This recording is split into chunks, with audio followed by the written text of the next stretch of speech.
सफा नगरेर यता मेरो छोरी बिचरा साउनको महिना कति हरियो चुरा लाग्छ मेहन्दी लगाएको छ यत्रो ठुलो मान्छे मम्मीको उसमा चाहिँ लुकेर बसिरहेको छ त रुन्ची अर्कोपट्टि चाहिँ को रहेछ सिसाल भन्ने सिसाल सिसाल नातिनी हेरिरहेको छ त्यहाँ हेर्नुहोस् सिसाल यता चाहिँ हाम्रो काली पुक्कु भन्ने मान्छे पुक्कु ढुक्कु चाहिँ पुरै रोइरहेको छ नि त अब त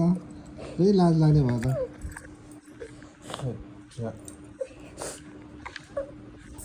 त्यो उति चिम्डीहरू ल्याऊ मम्मी यहाँ चिम्डी बाँध्छु त्यो सानो त्यो चिम्डी ल्याऊ यसरी माथि कपाल माथि गर्ने आँखा डेरी हुन्छ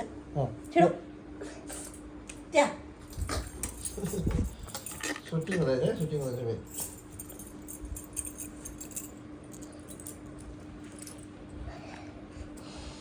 सिधो गरेर बस्छ